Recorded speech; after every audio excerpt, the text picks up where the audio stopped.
Welcome to the J.R. Perry Show, a highly innovative show for cable and television. The show is based on America's corporations giving back to the community, also with musical entertainment guests. So hold on and sit back and relax, because here it comes, the J.R. Perry Show. We're doing a benefit for a group called Nakama, which means compassion in Hebrew, and it's a response in the Jewish community to the problem of AIDS. There was some difficulty within the Jewish community admitting to the fact that it was a problem within their own community, and so they felt that it was important to have a response to the many people who were struggling with AIDS, and of course families as well. Right. So they started an organization called Nakama, which, although it is primarily for the Jewish community, really provides services to anybody who has AIDS within the community of Los Angeles. I see. So it's basically an organization that has a foundation for the Jewish people, but they're willing to work with various people. That's you first get into the business of or wanting to become an actress, you might say. Well, I always wanted to be a singer, not necessarily an actress, because it just didn't seem to be in reach in Chicago. Although I was an avid movie goer, I was already being, I guess, trained and honed and shaped for it. Then I moved to Detroit. In Detroit, one of the former high school principals happened to be in a supermarket when I went in, and he was doing these stop the customers and taste this and doing little advertising. So he stopped me and he asked me, and he liked what I did. So he said, you know, I'm the president of the Screen Actors Guild here, which I didn't know what that was. That was SAG in Detroit.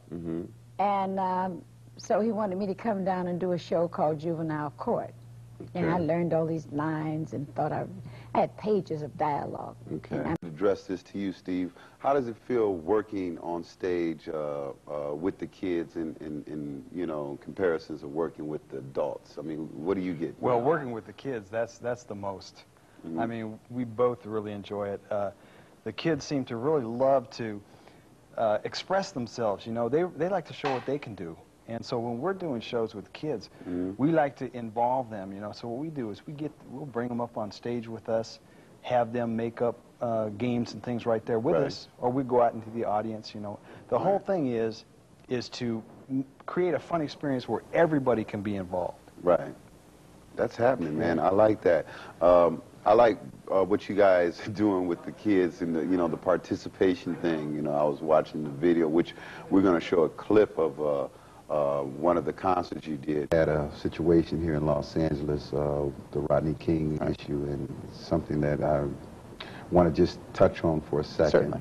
And is it true, since that incident, they asked you to come over, or were you already at the Foothill Division? No, I was transferred to Foothill approximately 1 month, maybe 5 weeks after the Rodney King incident.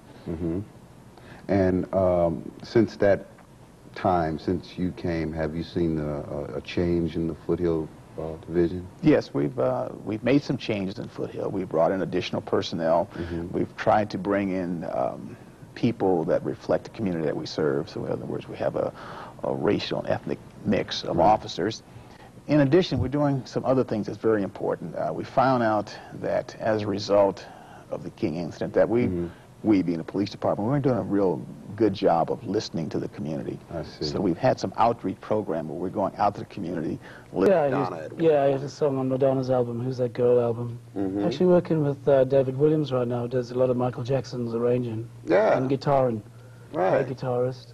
Yeah, Mike, matter of fact, Dave was on the show last year. Oh, he's so great, yeah. Good guy. Yeah. So, you know, I know you're working on your thing right now. Yeah, I was very lucky to hook up with a guy called Jim Warsinski, who runs ABC Records. Right.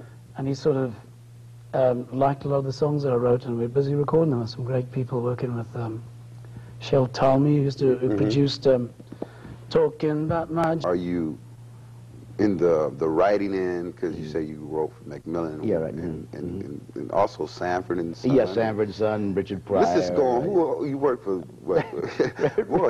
Red Fox, Richard Pryor, Nell Carter. I was story editor on her show for 4 years. Give me a break. Really? And I just finished another thing for HBO, so it's been fun. Wow. So what do you have to do to be a writer? What brings that creativity out? Because, you know, I know a lot of people out in the audience would want to be a writer to write on TV like you're doing. What does it take? I think the best advice I ever had from anyone, I was a very bad English student in school. I majored in English, but I didn't like to write. I didn't enjoy it. And some years later, I was working with Harold Robbins, who's a very famous novelist and the #1 selling novelist in the world. And he told me, you write like people talk. Yeah, to, you know, let people know, you know, what you've been doing. And tell me, what have you been doing since the last time I talked to you, Ted?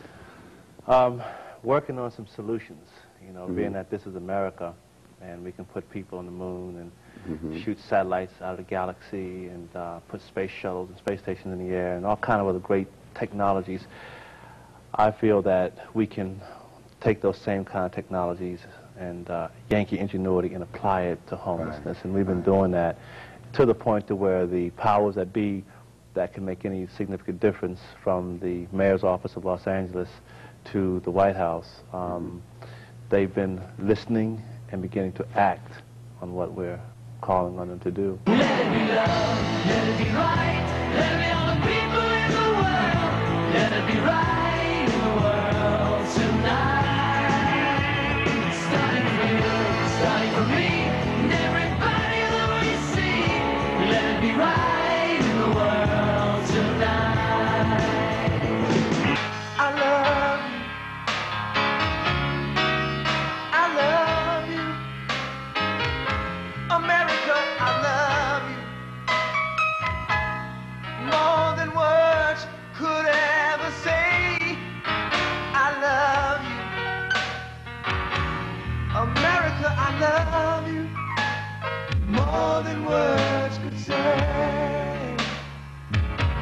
And let's pump it up.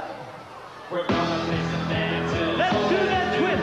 We know we're gonna be a lot of fun to do. Come on, everybody, and do the schoolhouse twist. Come on, everybody, let's do the schoolhouse twist. It's a fact that a lot of the artists listen to the program because they want to stay informed too.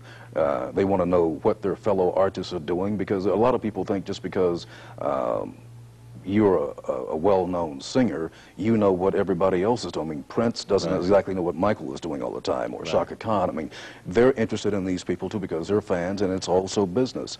So they listen to the program, and when they hear people mentioning them one way or the other, they of course are interested. And that's why, of course, they read the fan magazines, because they want to. It's sort of like a barometer. They want to know how people are accepting them, and so the program is just that. But bottom line, it's a vehicle. He and I are co-producing together. Okay. Saida Garrett, writing for Quincy for his label, for Saida. Right. Irene Cara. Okay. For my solo album for the brothers, you know, and the list goes on. Now we have a new president. Okay. By the name of Gerald Busby. Okay. And Gerald has just taken what Barry has done and Barry's family, what they've built, and taken it to the next level. Right on. And it's a beautiful thing, man, for me to be there and watching it progress in the, in the short time that I've been there. It's just a beautiful thing. Yeah, and like the new Motown, well, I shouldn't say the new Motown, because it's Motown. Right. You know, they've always been progressive on innovative acts. You know, doing that frontier movement of Motown. How did it feel working with Michael Jackson? Michael, you know what? It was when we first started working together. We were real, standoffish kind of. But when but about 2 years after working with him, we became best friends. We're like, oh really? Yeah. Oh, wow. Because you don't really have too many friends. No, I mean, he has friends, but not really best friends. No, I'm the only guy. I'm one of the only guys I can say today. I'm one of the only guys he trusts and talks to. So let's, give me a little. You don't have to be in, totally in depth, but give me an idea of some of the entertainers that you deal with on your. I represent John Singleton, Boys in the Hood. Right. Felicia Rashad on The Cosby Show. Her sister Debbie Allen. Debbie's husband, Norm Nixon. Felicia's husband, Ahmad Rashad. Lee Bailey, Communications. Right. Lee has a syndicated radio show called Radioscope. That's probably what more people would recognize. Right. Jackie Joyner-Kersee, you know, is obviously a world-class track athlete.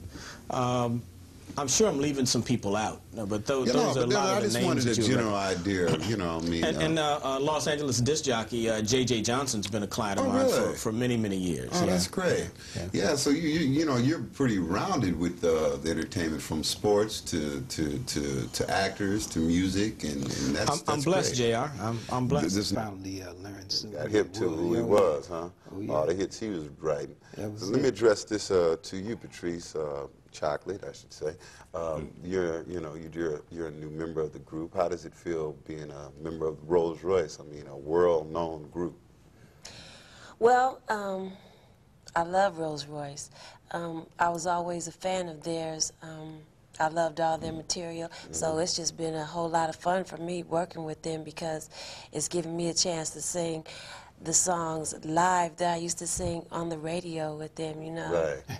So I really enjoy it. Yeah, that must be a real good feeling to, you know, hear the music that you kind of grew up with, and Car Wash and all these other songs, and now here you're part of that nucleus now. And not only that, then you moved on, like I said, to doing some television work. You were what, a coordinator, talent coordinator at one point?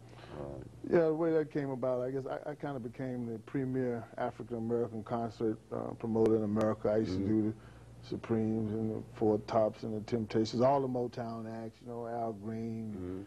I did Stevie Wonder's world tour, probably the first African-American to do an international tour.